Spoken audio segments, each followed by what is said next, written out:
please hit that subscribe button. Hey everybody. Better suited to win the Stanley Cup this season. If you are new to the channel, Washington Capitals, the Boston Bruins. Locked on and he scored! And we're live.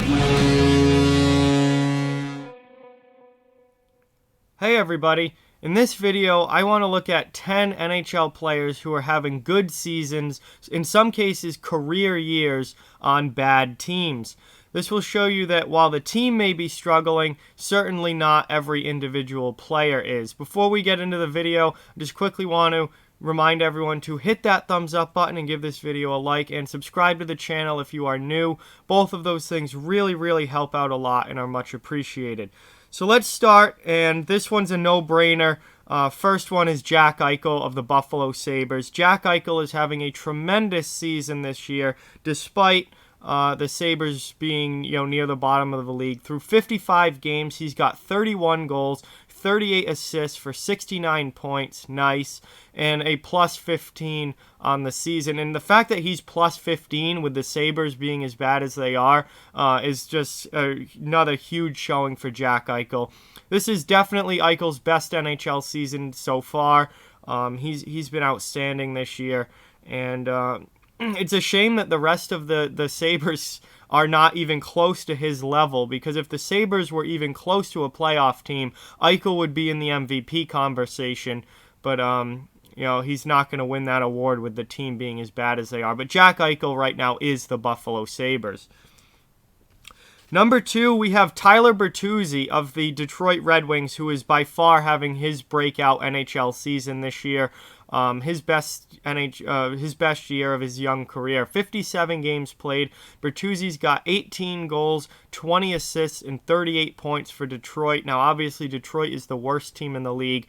They've been really bad this season, but Bertuzzi individually is having a very good year. And, he's really breaking out at this point into the player that Detroit hoped that he would become. And he's still young. I still think he's got room to continue to grow and continue to get better. So, really nice year for Tyler Bertuzzi. Number 3, we have Anthony Duclair of the Ottawa Senators, who is by far having his best NHL season. Duclair was really struggling until he got to Ottawa. He bounced around a few different teams, didn't have a lot going for him, and now he's come to Ottawa. This is his first full season in Ottawa, and he's having a fantastic year. 54 games played, 21 goals, 13 assists for 34 points. Ottawa, as we know, one of the bottom teams in the league, but Duclair, first All-Star appearance this year, really finding himself a home at the NHL level. So it's been a very good year for him, certainly the best of his career, and it seems like finally that he's breaking out and becoming the NHL player that he was expected to be. Number 4, we have another Detroit Red Wing here, Robbie Fabbri, who was traded during the season from St. Louis to Detroit, and since that trade to Detroit, Robbie Fabbri is really finding his game again at the NHL level. He's got 40 games played with the Red Wings. I'm only counting his games with the Red Wings. 11 goals, 16 assists for 27 points in those 40 games.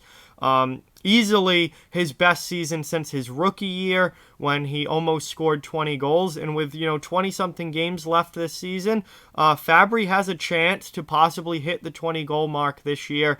This is by far his best overall season since his rookie year, when he really broke into the league with St. Louis. Injuries have played a huge role in that.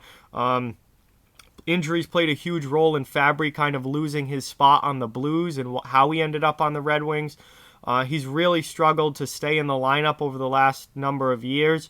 Really, his rookie season was by far his best year, and then it was all injury problems from then on, and he fell out of favor with St. Louis and got passed on the depth chart, and just struggled to produce and do anything offensively. Since coming over to Detroit, though, he's been given a much bigger role in the lineup than he had in St. Louis. He's been healthy so far to this point, playing 40 games, which is a really good sign for him. And the offensive production is back. 11 goals, 16 assists. The offensive production is coming back for Robbie Fabbri with Detroit. So this has been a very, very good bounce back year for him with the Red Wings. since that trade. And, hopefully for Fabbri it continues. Number 5 from the Minnesota Wild, we have Kevin Fiala, who was traded to the Wild last season during at mid-season in the Granlund deal. 50 games played this year, his first full season in Minnesota, and he's really having a nice year. 50 games played, 13 goals, 22 assists for 35 points with the Minnesota Wild, and he's a big offensive producer on a team that doesn't have a lot of offense. Minnesota is not a high-scoring team.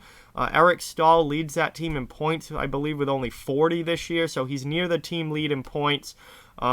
13 goals, I believe, is what he had total last year. He's certainly going to beat that this year. Fiala's breakout season was with Nashville 2 years ago. Then he had kind of a big step back, a really down year last year, split between Nashville and Minnesota. This year, his first full year in Minnesota, he's kind of getting back to that player that he was 2 years ago. It's been a nice bounce-back season for him. And Fiala looks good in a Minnesota Wild uniform. While the team, I don't think, is a playoff team, Fiala is a nice young piece that they have going forward.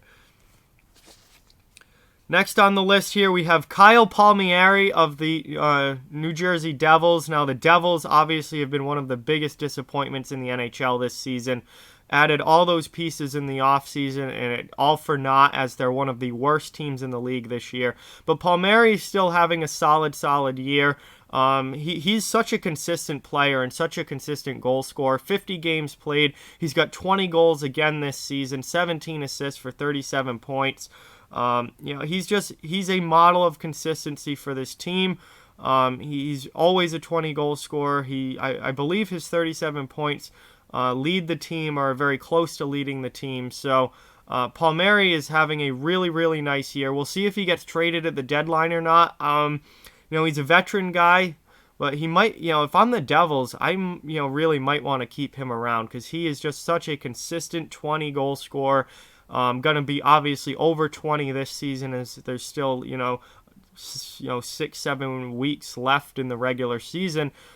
He's got plenty of time to score some more goals. Really solid player, really solid goal scorer. And he's doing it again, even though the Devils have been massively disappointing this season. Let's see. Next on the list here, we have Anze Kopitar of the LA Kings. Now, Kopitar had a really rough season last year. Not anything like we're used to seeing from him. But he's really having a bounce-back year this year. Now, certainly far from the player he was when the Kings were, contending for Stanley Cups. But as far as recent years go, Kopitar's having a solid season. 57 games played. He's got 17 goals, 30 assists for 47 points.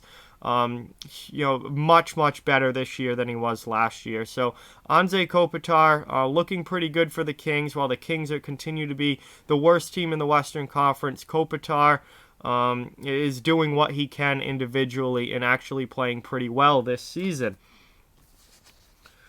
Let's see. Number 8 here, we have JeanGabriel Pageau of the Ottawa Senators. We don't know how much longer he's going to be on the Ottawa Senators, as he is one of the players rumored to be involved heavily in trade deadline talks. But Pageau is having a career year with Ottawa this year.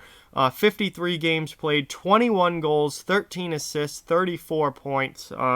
He's having a great season goal-scoring wise, over 20 already. And I think he's going to make a really nice addition to whatever team trades for him at the deadline. And he can come in and play in the middle of your lineup on the second or third line and just be a really solid contributing player. So, he and Duclair on Ottawa are having really nice years, despite the Senators themselves struggling. Number 9 here, we have another LA King. Alex Iafallo is actually having a very good season with the LA Kings this year. He's on pace to have a career high in points and a career high in goals this season. 57 games played. He already has 15 goals, 17 assists, 32 points, proving himself to be a very solid middle-of-the-lineup type player for the Kings. He's still pretty young, which is obviously very good news for the Kings. He's having a solid year, and he's on pace to have the best year of his career. The Kings, as we know, worst team in the Western Conference right now, struggling this season, kind of need a rebuild, but Alex Iafallo has definitely been a bright spot for them, and I really like what I've seen from him this season with LA. And finally, number 10, another New Jersey Devil, Blake Coleman, continues to produce in the goal-scoring department for the New Jersey Devils, despite the team struggling this year, being one of the bottom teams in the league. Through 54 games, Coleman has 21 goals, 10 assists for 31 points. Once again, leading the team in goal-scoring, one ahead of Kyle Palmieri.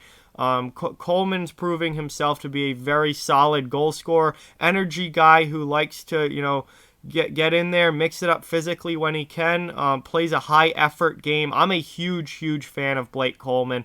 I think he's an outstanding player. While the team hasn't been good, he's still having a very good season for the Devils. And we'll see if he pushes over 25 goals this year. He obviously still has plenty of time to do that. Maybe even getting up towards 30.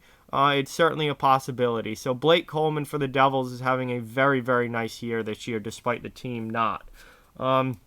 So there it is. Those are the 10 players having very good seasons despite being on bad teams.